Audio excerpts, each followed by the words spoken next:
Hi, this is Mike Peterson from Oakland County East, back with another one of our Steamtastic Fridays.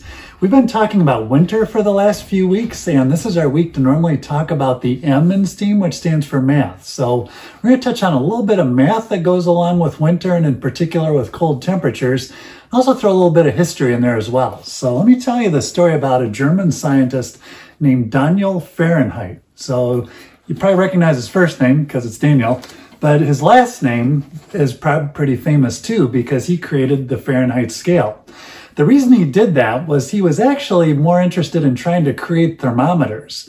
So he had come up with a pretty cool thermometer made out of glass and mercury to measure different temperatures, but then he realized he needed a scale to measure with so that he could figure out how hot or cold something is. So the scale he came up with, he decided to let 0 degrees be the temperature you get when you put a lot of water and ice together with some salt, which is pretty cold. That's actually colder than when water normally freezes. So he picked that to be 0 degrees. And then at the other end of his scale, he decided he'd use the temperature of a normal human body, and he called that about 96 degrees, which is pretty close to what it is. In real life, we normally call it 98 or so, 98.6. So that's the scale he came up with. That was Mr. Fahrenheit. Now, there's another scientist back in those days named Anders Celsius. You might recognize his last name because he had a different scale. So he did his work in 1742, which was a little bit after Mr. Fahrenheit. He decided to do his a little bit different. So for his 0, instead of water with a bunch of salt thrown in, he just decided to make it a lot simpler and just be where water freezes at. So he called that 0. And then he called 100 degrees where water boils. So that ended up being a lot more popular scale in a lot of the world because it was a little easier to remember. Instead of throwing in salt and remembering the temperature of somebody's body, you could just remember 0 and 100 and where water freezes and where water boils. So when they were trying to decide what would be the right temperatures to use with the metric system, they really liked Mr. Celsius's scale because it had 0s and 100s and 10s in it. So it was a little easier to remember. So that one ended up being part of the Celsius scale. So we ended up with those two different scales. And then the tricky part got to be, well, how do you compare one to the other? So if you remember, Mr. Fahrenheit did the one over here. So his scale from 0 to 100 was down here. And Mr. Celsius's scale was over here and covered a lot more of the different temperatures from hot to cold. So if we try to convert one to the other or compare one to the other, we have to do a little bit of math to figure that out. So the way we do that, the first thing you might notice is that the Celsius, 100 Celsius degrees takes up a lot more space than 100 Fahrenheit degrees.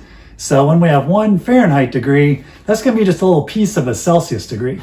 Or 1 Celsius degree, it's going to be a lot bigger than 1 Fahrenheit degree. So the way we do that is what we're showing here. So if you ever wanted to switch from one to the other, what you'll do is you'll take each Celsius degree and you multiply it by 9/5. That's almost 2. So say you had 10 Celsius degrees, that's about 18 Fahrenheit degrees. So that's one thing we have to do. The other thing we have to do is take into account, if you remember, that Mr. Celsius decided water was going to freeze at 0. When you work out normal water with Mr. Fahrenheit scale, that comes out at about 32 degrees. So we have to work with that 32 and take that in and out also. So at the bottom here, you can kind of see, if you want to try this at home, if someone gives you degrees in Fahrenheit and you're wondering, well, what's that in Celsius? What you would do is you'd use the one on the bottom here.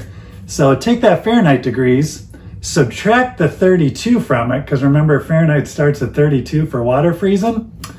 Multiply that by 5/9, because remember the Celsius degrees are bigger. So we got to scale down those Fahrenheit degrees. That'll get us our Celsius number. Or if we want to do it the other way around, the big kids call this algebra when we do this. So what we would do if we had Celsius, so since those Celsius degrees are bigger, we got to multiply by 9/5 to figure out what it works into in Fahrenheit degrees. Then we have to add that 32 back in there to get that 0 and 32 straightened out. So give that a try at home. So when you're listening to the weather and hear them talk about how cold it is outside, if they give you Celsius, see if you can use that trick to figure out Fahrenheit, or if you hear Fahrenheit, see if you can figure out how Mr. Celsius would have done that. All right, with that, thank you very much, and we'll see you again next week.